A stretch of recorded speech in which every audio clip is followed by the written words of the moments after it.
les amis, je vous retrouve aujourd'hui dans une vidéo pour vous présenter le prochain oracle, l'oracle de l'Union Sacrée dans une nouvelle version. C'est-à-dire que ça va être le même jeu que vous pouviez trouver jusqu'à présent dans la boutique, mais simplement la présentation va changer. C'est-à-dire qu'elle va se présenter comme ceci exactement, dans un coffret donc rigide, qui va être par fermeture magnétique que l'on ouvre donc sur le côté et qui s'ouvre de cette façon. À l'intérieur, vous allez trouver le livret d'accompagnement, un livret papier donc totalement imprimé. Il fait environ 150 pages. Vous allez trouver dedans vraiment toutes les informations dont vous avez besoin pour vous aider à comprendre les cartes, tout du moins comprendre le sens premier des cartes que j'ai voulu donner. Et puis après, c'est à vous de vous les approprier totalement. Mais si vous hésitez, au moins vous avez votre référence dans le petit livret. Puis vous avez également quelques exemples de tirage où je vous explique comment utiliser le jeu. Et puis à l'intérieur du coffret, bien sûr, vous avez les cartes avec le petit cordon pour les soulever. Et il comprend toujours donc les 88 cartes. Cartes qui sont touchées doux, un peu veloutées, mais légèrement en fait. Donc ça glisse très bien et en même temps ça reste doux au toucher. Alors pourquoi cette nouvelle présentation et pourquoi jusqu'ici elle n'a pas été faite de cette façon? C'est parce que là pour cette édition-ci j'ai choisi d'éditer ce jeu en Chine. Donc en Chine on a beaucoup plus la possibilité de créer des coffrets et d'imprimer également le livret. Alors qu'en France, je vais vous expliquer un petit peu ma marche, le suivi que j'ai parcouru depuis le début de la création de mes premiers jeux. Donc j'ai créé ma boîte il y a environ 1 an et demi à peu près, et donc pendant toute la première année j'ai conçu mes cartes. J'étais vraiment très attachée à garder cette idée d'imprimer en France. J'étais attachée aux valeurs et à l'éthique de faire travailler les commerces locaux, de valoriser l'artisanat français. Je cherchais aussi du papier éco-responsable français. J'étais vraiment dans cette démarche d'éthique, de qualité et d'écologie. Quelque chose qui me tient à cœur depuis très longtemps. Ça fait déjà de nombreuses années que je travaille dans l'artisanat et notamment dans la confection de bijoux. Donc ça fait longtemps que je défends ces valeurs-là.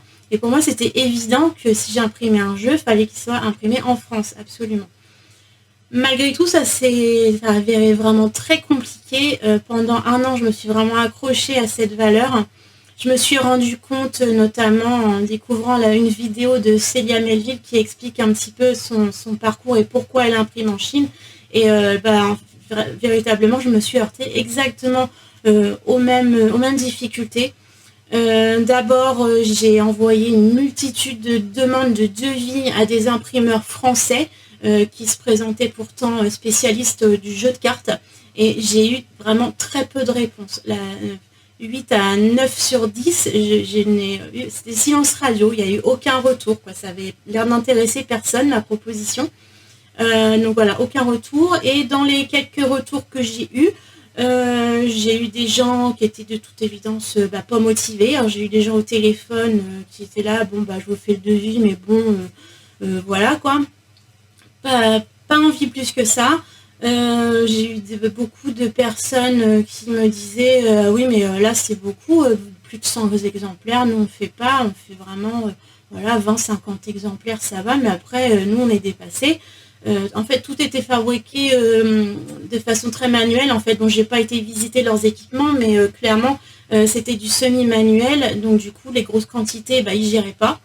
Les fabriquer une boîte, on n'en parle même pas.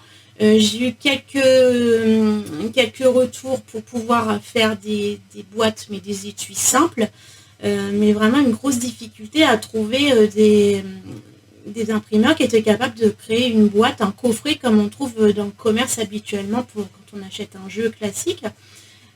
Et puis après à l'inverse, j'ai eu aussi des contacts avec des gens qui m'annonçaient un minimum de 2000 exemplaires, sinon ils ne travaillaient pas.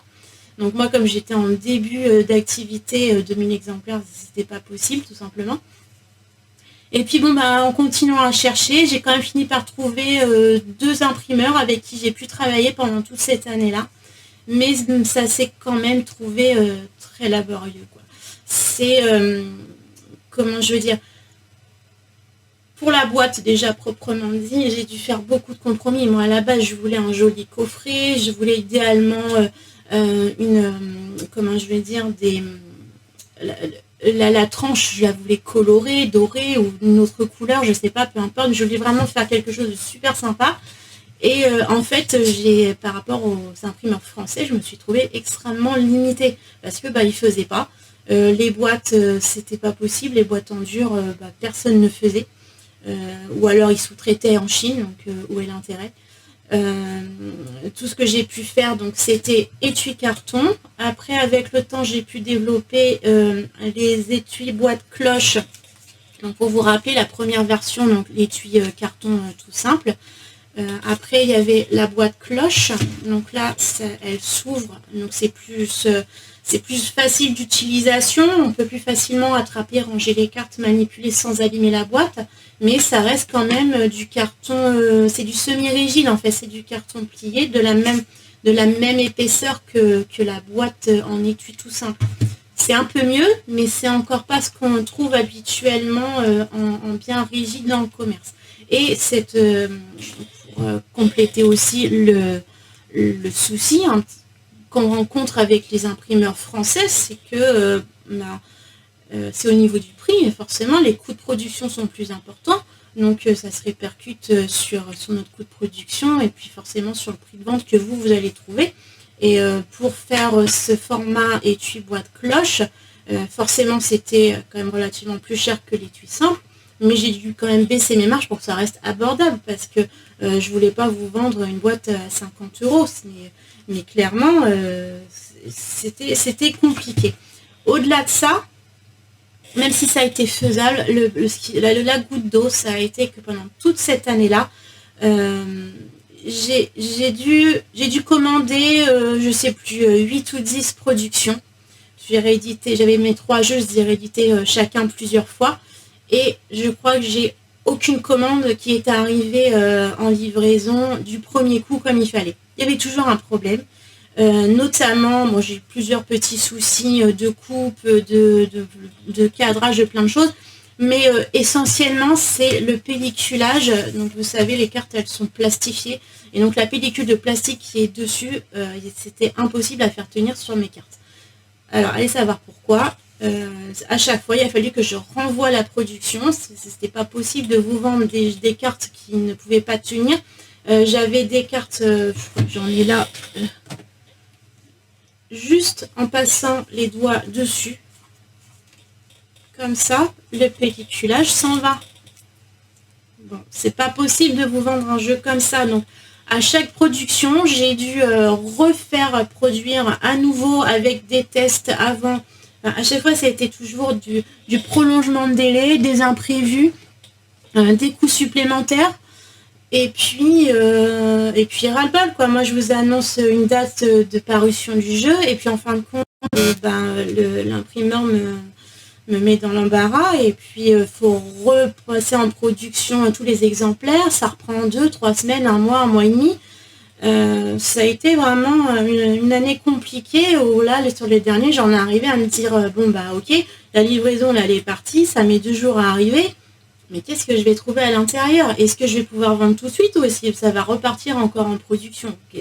Voilà, donc au niveau qualitatif, clairement, même si sincèrement j'ai eu affaire à des gens vraiment charmants, vraiment gentils, à l'écoute de mes besoins, vraiment attentifs, et puis c'était soigné, le travail est soigné, vraiment les cartes sont belles, voilà, à part j'ai eu quelques accros sur quelques jeux, mais c'était toujours très soigné, mais le pelliculage, pas moyen de le faire tenir. Moi je tenais à avoir un toucher vraiment doux au pot de pêche, vraiment quelque chose d'agréable à utiliser, à manipuler. Et puis, ce pelliculage-là, à chaque fois, ça tenait pas. Donc, il y a beaucoup de productions que j'ai dû refaire et la solution, ça a été de le faire en mat simple, juste lisse, sans toucher pot de pêche. Et là, le pelliculage tenait. Donc, ça m'a permis quand même de pouvoir développer mes jeux, mais toujours avec des contretemps, des retards, des imprévus. Et puis pas tout à fait le produit que je voulais, parce que j'avais déjà fait des compromis sur la boîte. Il fallait aussi que je fasse des compromis sur la texture des cartes. enfin, fallait tout le temps faire des compromis pour des prix qui étaient quand même conséquents. Et au bout d'un moment, là, ras-le-bol, quoi. Donc, voilà, et puis sans compter que je me suis vue aller à la déchetterie avec mes cartons de jeux de cartes remplis de jeux neufs, hein, a priori, mais qui étaient tout à fait invendables et que j'ai dû jeter littéralement dans la benne, quoi. Donc déjà, ça fait mal au cœur, hein, clairement, quand on jette son propre travail à la benne à ordures, c'est vraiment, ça fend le cœur. Et puis au-delà de ça, c'est où est passée l'éthique de l'artisanat français, de l'écologie, de l'éco-responsabilité, quand je me vois à la benne jeter des dizaines, des centaines de jeux de cartes directement dans la benne. Donc à partir de là, voilà, stop, quoi. Je me suis dit, bon, bah, j'ai essayé l'artisanat français, mais ça marche pas, je tourne en rond, ça sert à rien. J'ai tout tenté pendant une année, j'ai quand même réussi à sortir des jeux produits correctement, mais vraiment au prix de nombreux efforts et de difficultés. Donc du coup maintenant voilà, j'ai pris le parti d'imprimer en Chine, où là je peux maintenant trouver la possibilité d'imprimer avec des boîtes en dur, avec le pelliculage touché velouté que j'aime beaucoup, et puis le livret qui est intégré papier aussi. Parce qu'en France, j'ai pas parlé du livret, mais j'ai demandé des devis pour imprimer le livret en France. Ça coûtait aussi cher que d'imprimer le jeu lui-même. Donc ça veut dire qu'un jeu que je vendais 35 €, j'aurais dû le vendre le double. Donc c'est pas possible de mettre en vente, même en auto-édition, un jeu avec une simple boîte carton 70 €. Quand même pas exagéré, donc c'était pas faisable de faire un livret papier imprimé en France. C'est pour ça que jusqu'à présent le livret était quand même fourni, mais sur version numérique à télécharger pendant votre commande, mais que là en Chine il y a la possibilité d'intégrer le livret papier pour pas beaucoup plus cher. Et donc c'est pour cette raison qu'en début d'année j'ai pris la décision de travailler désormais avec la Chine pour tout ce qui concerne mes projets d'impression. J'ai contacté plusieurs usines qui m'ont fait différents devis, et puis j'ai sélectionné une usine avec qui vraiment ça se passe même vraiment très bien. Depuis le début de notre collaboration pour la conception de ce jeu-là jusqu'à ce matin, j'ai vraiment eu un accompagnement personnalisé, quoi. J'avais un contact qui faisait la relation entre moi et l'équipe technique designer, pour vraiment ajuster à la perfection le moindre détail du jeu, que ce soit les cartes, la boîte ou le livret. Ça a été vraiment fait avec beaucoup de soin et d'attention. Du coup là on a vraiment un produit de qualité, et donc je vais pouvoir vous le proposer dès maintenant en précommande. Vous allez pouvoir précommander dès maintenant sur la boutique. Je vais vous mettre le lien sous la vidéo pour que vous puissiez retrouver le lien ou commander. De cette façon-là, si vous le commandez dès maintenant, vous pourrez le recevoir aussitôt qu'il me sera livré. Donc je n'ai pas encore la date exacte, puisqu'il y a quand même un inconvénient avec la Chine, c'est la livraison. Autant en France, quand ça part, ça arrive, ça traverse la France en 2 jours, que quand ça vient de la Chine, il faut compter au moins 2 mois. Et encore quand on est bien, parce que là, depuis l'année dernière, depuis le début du Covid, en fait, il y a beaucoup de ralentissements. Et même encore l'année dernière, j'ai eu des soucis sur la livraison de mes boîtes de coffrets cadeaux. Ça a pris plus de 3 mois pour arriver. Donc j'estime à peu près de la livraison vers mai, juin grand maximum pour la mise en vente effective. Donc si vous commandez dès maintenant, eh bien, au moment de la livraison, je vous l'envoie aussitôt. Et puis sinon, vous pouvez également attendre que le jeu soit vraiment disponible. Il n'y a pas de souci. Là, je travaille sur une grosse quantité, donc il y aura la quantité nécessaire encore au mois de juin. Pas de souci. Voilà. Donc, je ne vous représente pas à nouveau l'ensemble des cartes parce que, mis à part la présentation, ça reste le même jeu à l'intérieur. Vous avez les mêmes 88 cartes. Les explications sont aussi les mêmes que dans le livret PDF. Simplement, j'ai retiré les images pour pouvoir condenser au maximum. Sinon, j'arrivais sur un livret de plus de 200 pages. Donc, pour réduire quand même le coût, j'ai condensé, j'ai enlevé les photos des cartes. Donc, vous avez simplement en début de livret, vous avez le sommaire avec le numéro de la page où vous allez pouvoir retrouver les indications correspondantes.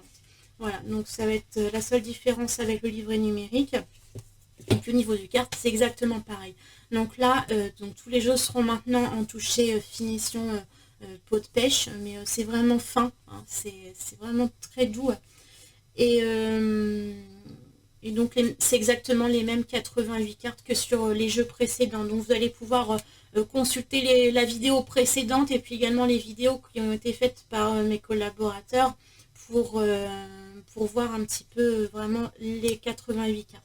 Là, je voulais vraiment vous présenter la nouvelle présentation qui va arriver. Voilà, donc je vous en remercie de m'avoir écouté. Et puis si le jeu vous plaît, vous pourrez le précommander très rapidement. Là, je vais bientôt mettre la fiche produit en ligne. Et puis sinon, vous pouvez très bien attendre que je vous annonce l'arrivée effective de la livraison pour le commander. Je vous dis, il y aura vraiment la quantité suffisante. Ne vous inquiétez pas. Je vous souhaite une bonne journée ou une bonne soirée selon l'heure qu'il est chez vous. Et je vous dis à bientôt.